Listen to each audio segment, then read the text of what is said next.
ధర్మం శ్వాసగా పుట్టినవాడు, త్యాగం శరీరమై నడిచినవాడు,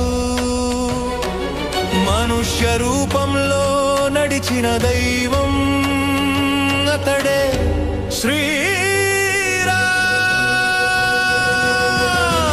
రామ రామ రఘురామ ధర్మానికి రూపమా, కలియుగానికి వెలుగైన కరుణాదీపమా.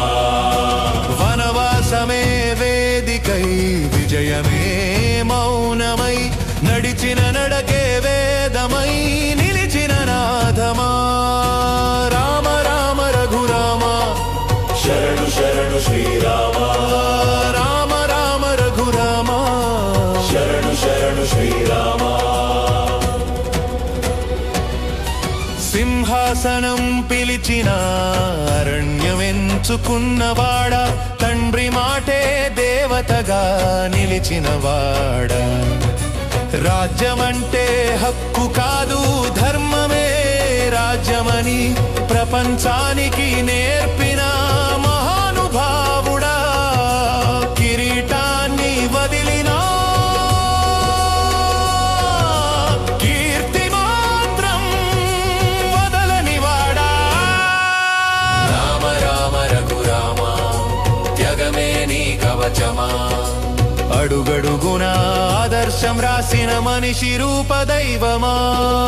రామ రామ రఘురామ శరణు శరణు శ్రీరామ.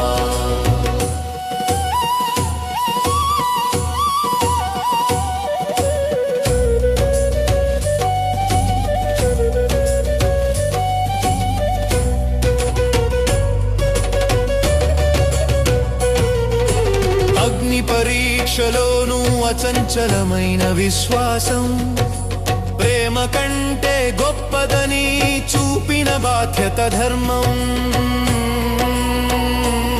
సీత హృదయంలో నీవు, నీ హృదయంలో సీత, ప్రేమకే అర్థం చెప్పిన పవిత్ర గీతం. ప్రేమంటే ఆకాంక్ష కాదు, త్యాగమే దాని పరాకాష్ఠ. జయ శ్రీరామ జయ శ్రీరామ జయ శ్రీరామ జయ శ్రీరామ జయ శ్రీరామ జయ శ్రీరామ జయ శ్రీరామ జయ శ్రీరామ. నామస్మరణే ఆయుధమై సముద్రాన్నే దాటిన భక్తి హనుమంతుడి హృదయంలో. రాముడే శాశ్వత శక్తి, భక్తి ఉంటే చాలంటూ లోకానికి చెప్పిన గాథ. రావణ బలమే అగ్ని పర్వతమైతే, రామధర్మమే వర్షమై కురిసింది. కోపం కాదు ఆయుధం, న్యాయమే చివరి విజయం అని యుద్ధ భూమిలో కూడా చూపిన నడతది. శత్రువుని కూడా మానవుడిగా చూసిన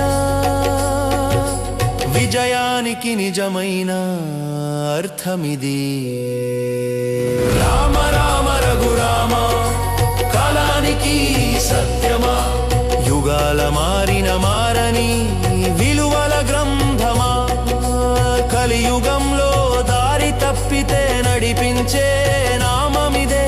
రాముడంటే నడవడిక, రాముడంటే జీవితం. జయ జయ శ్రీరామ జయ జయ శ్రీరామ జయ జయ శ్రీరామ.